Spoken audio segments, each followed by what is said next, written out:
Hi all student, आज हम पढ़ेंगे परमेय संख्याओं के बारे में। परमेय संख्या क्या होती है इसके बारे में विस्तार से अध्ययन करने से पहले हम इतना बता दें कि यदि आपने परमेय संख्याओं के पहले वास्तविक आपकी सम संख्या, विषम संख्या, पूर्णांक संख्या, भाज्य संख्या, अभाज्य संख्या या प्राकृत संख्या या फिर अन्य कोई संख्या जिसके बारे में आपने अध्ययन नहीं किया हो या फिर तो आप पिछली वीडियो में जाकर के देख सकते हैं। उसमें विशेषता ये रहेगी कि हमने सभी संख्याओं को आम बोलचाल की भाषा में समझाया है।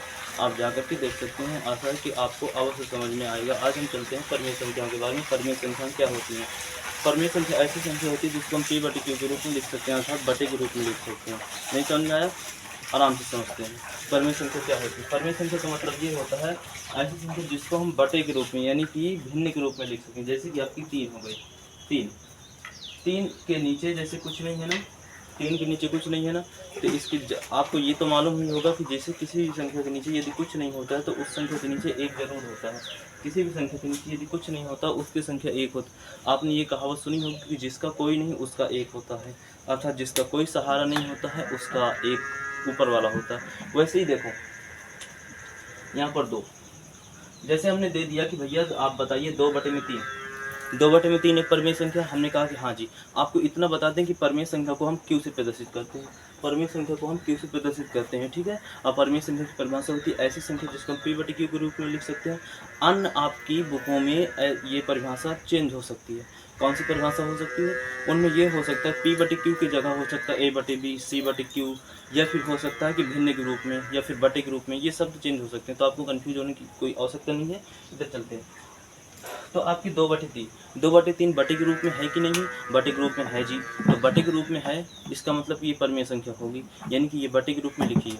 अब हम पूछते हैं आपसे, ये आपकी परमेय संख्या है। अब हम पूछे कि क्या 2 एक परमेय संख्या है? तो आप कहेंगे कि 2 परमेय संख्या नहीं है। क्यों? क्योंकि ये बटे के रूप में लिखी ही नहीं है। तो हम आपसे कहेंगे कि 2 एक परमेय संख्या है। अब आप कहेंगे कि 2 एक परमेय संख्या कैसे हो सकती है? परिभाषा तो ऊपर बता रही है कि ऐसी संख्या जिसको हम बटे के रूप में लिख सकें, लेकिन ये तो आपकी बटे के रूप में है ही नहीं, अर्थात इसके नीचे इसको कोई सहारा देने वाला नहीं, बेचारा गरीब है, अकेले है। तो ये परमेय संख्या क्यों नहीं हो सकती? क्योंकि परमेय संख्या में अमीर संख्या ही हो सकती है। देखो ये वाली संख्या का कोई सहारा है ना, अकेले तो नहीं है ना, अनाथ नहीं है ना, अनाथ है, 2 अनाथ है, अनाथ नहीं है, इसका कोई सहारा है। अर्थात जो संख्या अनाथ नहीं होती है, जिसका कोई सहारा होता है, वही परमेय संख्या की कैटेगरी में आती है। ये बेचारी अनाथ नहीं है, इसके नीचे 3 है, इसको सहारा देने के लिए, अर्थात ये परमेय संख्या है। लेकिन 2 देखो अनाथ है, इसके नीचे कुछ नहीं है ना, इसका मतलब आप कह सकते हैं कि ये परमेय संख्या नहीं है। लेकिन हम कहेंगे कि ये परमेय संख्या है। ऐसा क्यों? चलते हैं देखते हैं।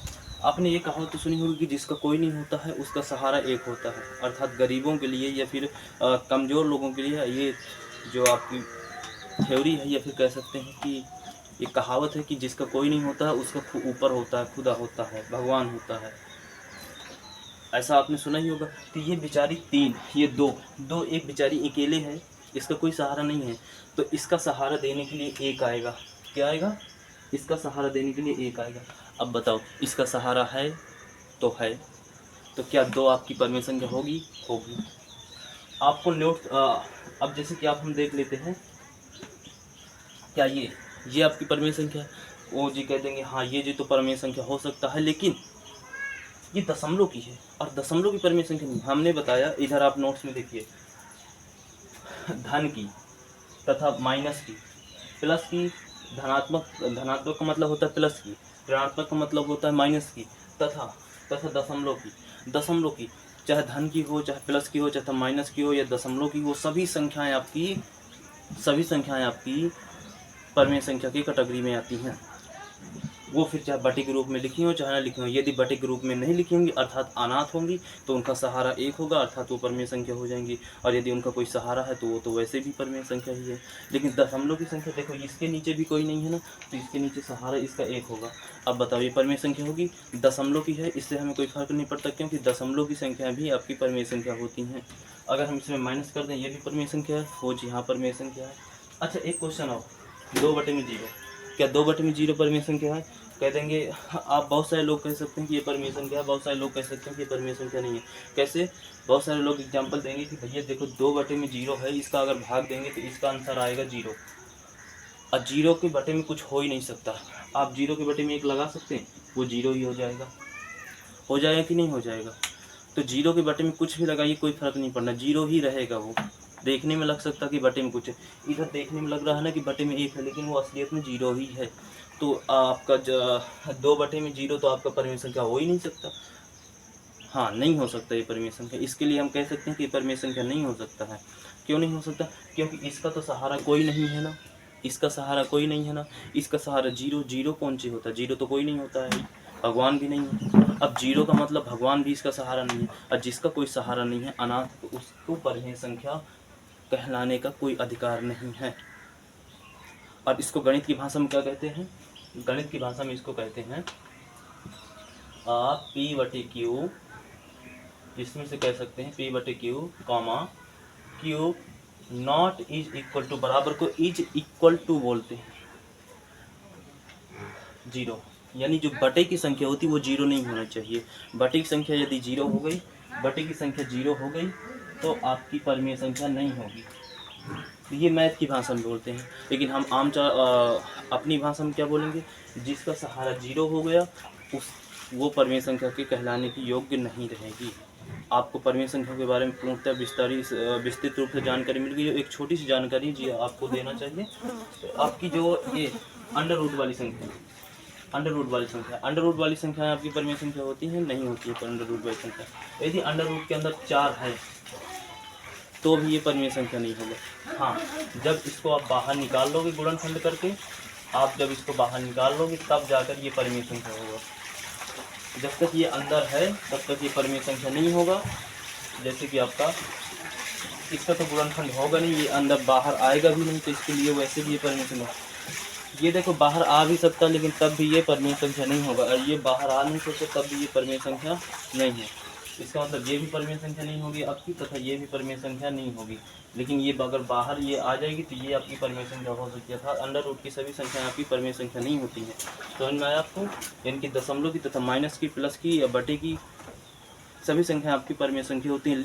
लेकिन आपकी दशमलव वाली संख्या परिमेय संख्या नहीं होती, तथा जिसका कोई सहारा नहीं वो भी परिमेय संख्या के कहलाने के योग्य नहीं है। जैसे अंडर रूट 2 कर दिया, आप कह सकते हैं परिमेय संख्या, लेकिन इसके सहारे में भी कोई हो, इसके सहारे में भी कोई हो। चलो इधर भगवान है, हम भगवान भी नहीं कहते, जैसे कि 2 कर। अब बताओ ये परिमेय संख्या, देखो इसका सहारा हो चाहे ना हो, लेकिन परिमेय संख्या 2 चीज़ों से दुश्मनी है। परिमेय संख्या की 2 चीज़ों से दुश्मनी है। आप इस दुश्मनी को याद रख लीजिए। पहला दुश्मन है परिमेय संख्या का कि जिसका कोई सहारा नहीं होगा, यानी कि जिसका कोई सहारा नहीं, यानी गरीब, फटीचर, बेघर, वो परिमेय संख्या नहीं हो सकता। अर्थात उससे, उस संख्या से परिमेय संख्या शत्रुता रखता है। पहला शत्रु कौन हो गया? जिसका कोई सहारा नहीं, वो परिमेय संख्या नहीं हो सकता। दूसरा शत्रु है जो अंडर रूट में होगा, भले ही उसका कोई सहारा हो या ना हो, जो अंडर रूट में होगा वो भी परिमेय संख्या नहीं कहलाएगा। तो आपको याद रखना परिमेय संख्या के 2 दुश्मन हैं, एक अंडर रूट वाली संख्या और एक जिनका कोई सहारा नहीं है। एक अंडर रूट वाली संख्या जिनका कोई सहारा नहीं है। परिमेय संख्या के 2 दुश्मन, एक अंडर रूट वाली संख्या तथा एक वह संख्या जिनका कोई सहारा नहीं है। बाकी इन दोनों को छोड़ने के बाद बाकी की दुनिया की सभी संख्या आपकी परिमेय संख्या कहलाएंगी।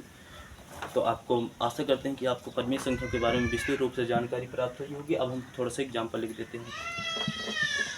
तो ये आपका नोट्स है, आप चाहें तो लिख सकते हैं, हम इधर से इरेज कर देते हैं। ये गणित की भाषा में बोलते हैं, हम अपनी भाषा में बोलते हैं जिसका कोई सहारा नहीं, बेघर। और एक बात, अंडर रूट भी दुश्मन है, अभी आपको बार बार बता रहे हैं।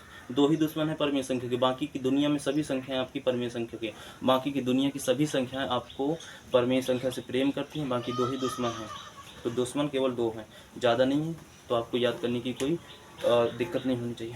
तो एग्जाम्पल में लिख लेते हैं। एग्जाम्पल में आपका हो जाएगा, माइनस की भी संख्या हो सकती है, दशमलव की हो सकती हैं, माइनस दशमलव की संख्याएं हो सकती हैं आपकी, ऐसे कुछ प्लस की संख्याएं हो सकती हैं आपकी, जीरो भी हो सकता है आपकी, अनंत तक की सभी संख्याएं, अनंत तक की सभी संख्याएं आपकी दशमलव की संख्याएं कहलाएंगी। अनंत तक की सभी संख्याएं आपकी दशमलव की संख्याएं कहलाएंगी। तो आपको ये बात समझ में आ गई होगी। तो आपकी माइनस की दशमलव की सभी, या फिर हम कह सकते हैं कि बटे वाली संख्याएं भी आपकी दशमलव की संख्या कहलाएंगी।